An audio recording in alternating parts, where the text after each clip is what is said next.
ತುಂಬ ಚೆನ್ನಾಗಿತ್ತು, ತುಂಬ ಚೆನ್ನಾಗಿತ್ತು. ಇಲ್ಲ, ಬಟ್ ಮೂವಿಗೆ ಬಂದಮೇಲೆ ಇಷ್ಟೆಲ್ಲ ನಡೆದಿದೆ ಈ ಕೇಸಲ್ಲಿ ಅಂತ ಅಂದ್ಬಿಟ್ಟು ಗೊತ್ತಾಯಿತು.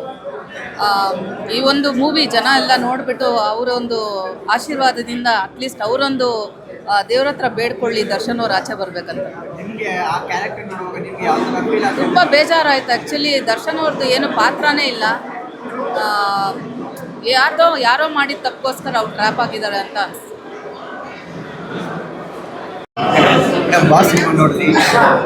ತುಂಬ ಚೆನ್ನಾಗಿದೆ. ಕ್ಲೈಮ್ಯಾಕ್ಸ್ ಮೇಲೆ ಕ್ಲೈಮ್ಯಾಕ್ಸ್ ಇದೆ. ದರ್ಶನ್ ಸರ್ ಫ್ಯಾನ್ಸ್ ಎಲ್ಲ ಅನ್ಕೊಂತಿರ್ತಾರೆ, ಅಂದರೆ ನೋಡ್ದಿರ ಗೊತ್ತಿರಲ್ಲ ಕೆಲವ್ರಿಗೆಲ್ಲ. ನೋಡಿದ್ಮೇಲೆ ಗೊತ್ತಾಗುತ್ತೆ ಸರ್ ಮಾಡಿದಾರಾ ಇಲ್ವಾ, ಅವ್ರ ಬಗ್ಗೆ ಏನು ಹೆಂಗೆ ಅಂತ. ಬಂದು ಮೂವಿ ನೋಡಿದ್ಮೇಲೆ ಗೊತ್ತಾಗುತ್ತೆ. ಕ್ಲೈಮ್ಯಾಕ್ಸ್ ಎಲ್ಲ ಚೆನ್ನಾಗಿದೆ. ಸೆಕೆಂಡ್ ಹಾಫು ಚೆನ್ನಾಗಿರುತ್ತೆ.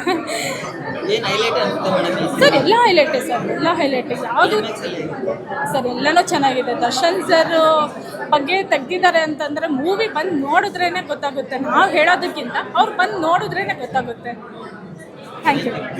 ಚೆನ್ನಾಗಿದೆ, ನೈಜವಾಗಿ ತೆಗ್ದಿದ್ದಾರೆ. ಸಿನಿಮಾದಲ್ಲಿ ಲಾಸ್ಟ್ ಸೀನ್ ಒಂದು ತೆಗ್ದಿದ್ದಾರೆ, ಅದೇ ಇರೋ ಥ್ರಿಲ್ಲು. ಹೋಗಿ ನೋಡಿ ಸಿನಿಮಾ. ಲಾಸ್ಟಲ್ಲಿ ಬಾಸ್ ಬರ್ತಾರೆ, ರಿಲೀಸ್ ಆಗ್ತಾರೆ, ನೆಕ್ಸ್ಟ್ ಎಲೆಕ್ಷನ್ ನಿಲ್ತಾರೆ. We are waiting. Common people ಎಲ್ಲರೂ ವೆಯ್ಟ್ ಮಾಡ್ತಾ ಇದ್ದೀವಿ. ರಿಸಲ್ಟು ತಮಿಳ್ನಾಡಲ್ಲಿ ಏನಿದೆ ವಿಜಯ್ದು ಅದೇ ಥರ ಮಾಸಲ್ಲಿ ಬರುತ್ತೆ. ಇದು ನಾವು ಅಭಿಮಾನಿಗಳಾಗಿ ನಾವು ಹೇಳ್ತಾ ಇದ್ದೀವಿ. Thank you. ನೈಜ ಅಲ್ಲಿ ರಿಯಲಿ ಪಾಪ ಅನ್ನೆಸರಿ ಅವ್ರನ್ನ ಫಿಕ್ಸ್ ಮಾಡಿದ್ದಾರೆ. ಎಂತೆಂಥ ತಪ್ಪು ಮಾಡಿದ್ದಾರೆ ಇವರು ಮಾಡಿದ್ದಾರೆ, ಇಲ್ಲ ಅಂತಿಲ್ಲ. ಈ ರೀತಿ ಇವರೊಬ್ಬನ ಟಾರ್ಗೆಟ್ ಮಾಡಿ ಕೂಡಿಸಿರೋದು ನಿಜವಾಗ್ಲೂ ದುರಂತ. ರಾಜಕೀಯದಲ್ಲಿ ನೋಡಿದ್ರೆ ಎಲ್ಲರೂ ಮಾಡಿದ್ದಾರೆ ಅಲ್ವಾ. ಇವ್ರಿಗೇನೋ ಮಾಡಿ ಬಿಡ್ಬೋದಾಗಿತ್ತು. ಅದು ಯಾಕೆ ಇಷ್ಟು ಸರ್ಕಾರ ಕಣ್ತರಿಸಿ ಅವ್ರನ್ನ ಬಿಡುಗಡೆ ಮಾಡಬೇಕು ಅಂತ ನಾನು ಕೇಳ್ಕೊತಾ ಇದ್ದೀನಿ. Thank you. ಫಿಲಮು ಚೆನ್ನಾಗೈತೆ ಅಣ್ಣ. ಹೊಸ ಟೀಮ್ ಕಟ್ಟಿ ಮಾಡಿದ್ರು ಸಖತ್ತಾಗೈತೆ. ಲಾಸ್ಟ್ ಮೂಮೆಂಟಲ್ಲಿ ಒಂಥರ ಫೀಲ್ ಆಯಿತು. ಬರ್ತಾರೆ ಬಾಸು. ಈ ಕಾರಣಕ್ಕೆ ಏನಂದರೆ ತಪ್ಪಿದ ಮನುಷ್ಯಗೆ ನಿಜ ಹೇಳ್ತಾರೆ, ನಿಜದ ಮನುಷ್ಯ ಏನಂತಾರೆ ತಪ್ಪು ಅಂತ ತಪ್ತಾರೆ. ಇವತ್ತಿನ ನಮ್ಮ ಬಾಸಿಗೆ ಒಳ್ಳೇದಾಗ್ತದೆ ನಾವು ಕಾಯ್ತಿದ್ದೀವಿ, ಬರ್ತಾರೆ. ಹಾಂ ಸರ್, ಎಕ್ಸ್ಪೆಕ್ಟ್ ಮಾಡಿದ್ದೀವಿ. ಬಟ್ ಅದರ ಗಿಮ್ಮಿಕಲ್ಲಿ ಒಂದು ಥರ ಇದು ತೋರಿಸಿದ್ದಾರೆ. ಅದೇ ಥರ ಘಟನೆ ಆ ಥರ ಆಗುತ್ತೆ ಅಂತ ಅನ್ಕೊಂಡಾರ ಅವರು. ಬೇರೆ ಮಾಡೋದಕ್ಕೆ ನಮ್ಮ ಬಾಸ್ ತಲೆ ಥರ ಇದೈತೆ. ಕೆಲವೊಂದು ದುಡ್ಡು ಲಾಸ್ಟಲ್ಲಿ ದುಡ್ಡು ಅಂತ ಬಂತೈತಲ್ಲ, ಆ ದುಡ್ಡಲ್ಲಿ ಒಂದು ಏನೋ ಒಂಥರ ಈಚೈತೆ ಅಷ್ಟೇ. ಅದ್ರ ಬಗ್ಗೆ ಮಾತಾಡೋಕ್ಕೆ ಒಂಥರ ಫೀಲ್ ಆದಂಗಾಯ್ತು. ಇದು ಚೆನ್ನಾಗಿದೆ. ಕನ್ನಡ ನೋಡಿದ್ದು ಸುಳ್ಳಾಗ್ಬೋದು, ಬಟ್ ಇದು ಮಾಡೋದು ಚೆನ್ನಾಗಿದೆ. ಕಾನ್ಸೆಪ್ಟ್ಸಲ್ಲಿ ಎಲ್ಲರೂ ಚೆನ್ನಾಗಿ ಮಾಡಿದ್ದಾರೆ. ಬಟ್ ಯಾರಿಗೇನು ಯಾವಾಗ ಏನು ಮಾಡ್ತಾರೆ ಅಂತ ಗೊತ್ತಾಗಲ್ಲ. ಬಟ್ ಈ ಕಾನ್ಸೆಪ್ಟ್ ಚೆನ್ನಾಗಿದೆ. ನಿಮ್ಮಲ್ಲೂ ಬರ್ಬೋದು, ನಿಮ್ಮ ಇದರಲ್ಲಿ ಯಾರು ಬೇಕಾದ್ರೆ ಅದು ಬರ್ಬೋದು. ಬಟ್ ಚೆನ್ನಾಗಿದೆ ಇದು ಕಾನ್ಸೆಪ್ಟ್. ಯಾರು ಏನು ಮಾಡ್ತಾರೆ, ಎಲ್ಲಿ ಏನು ಮಾಡ್ತಾರೆ ಅಂತ ಗೊತ್ತೇ ಆಗಲ್ಲ. ಬಟ್ ಚೆನ್ನಾಗಿದೆ ಕಾನ್ಸೆಪ್ಟು. ಇದಾದರೆ ಚೆನ್ನಾಗಿರುತ್ತೆ. ಫಿಲಮ್ ಅಂತ ಚೆನ್ನಾಗಿದೆ, ಎಲ್ಲರೂ ನೋಡಿ. ಮೂವಿ ತುಂಬ ಚೆನ್ನಾಗಿದೆ. ಡಿ ಬಾಸ್ ಫ್ಯಾನ್ಸ್ಗೆಲ್ಲ ತುಂಬ ಇಷ್ಟ ಆಗುತ್ತೆ. It's a reality check. ಎಲ್ಲರೂ ಬಂದು ಡಿ ಬಾಸ್ ಫ್ಯಾನ್ ಬಂದು ನೋಡಿ ಸಪೋರ್ಟ್ ಮಾಡಿ. ಕನ್ನಡ ಜನತೆ, ಕನ್ನಡ ಸಿನಿಮಾನ ಸಪೋರ್ಟ್ ಮಾಡಿ. ತುಂಬ ರಿಯಲಿಸ್ಟಿಕ್ ಆಗಿದೆ.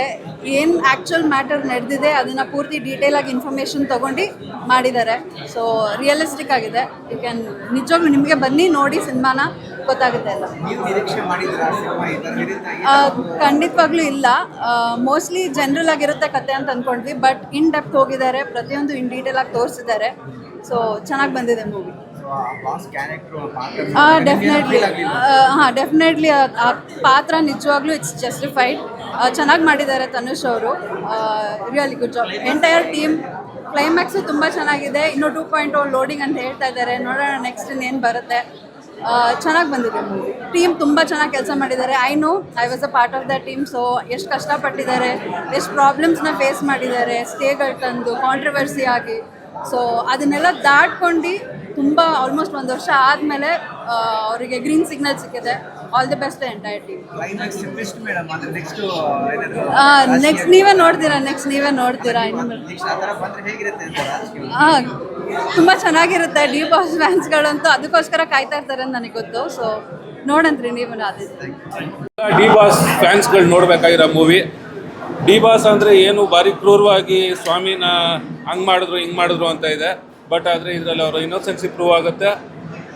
ಈ ಮೂವಿ ಬೇಸಲ್ಲಿ ಈಗ ಸಂಜು ಬಾಬಾ MBBS ಬಂತಲ್ಲ, ಅದರಲ್ಲಿ ನಮ್ಮ ಸಂಜಯ್ ದತ್ ಅವ್ರಿಗೆ ಹೇಗೆ ಮರ್ಸಿ ಕೊಟ್ಟರು ಕೋರ್ಟಲ್ಲಿ, ಅದೇ ಥರ ಈ ಮೂವಿ ನೋಡಿಬಿಟ್ಟು ಕೋರ್ಟ್ ಇದನ್ನ ಪರಿವರ್ತನೆ ಮಾಡಿ ನಮ್ಮ ಡಿ ಬಾಸ್ನ ಆದಷ್ಟು ಬೇಗ ಬಿಟ್ಕೊಡ್ಬೇಕು ಅಂತ ಕೇಳ್ಕೊತೀವಿ. ತುಂಬ ಚೆನ್ನಾಗಿದೆ ಮೂವಿ.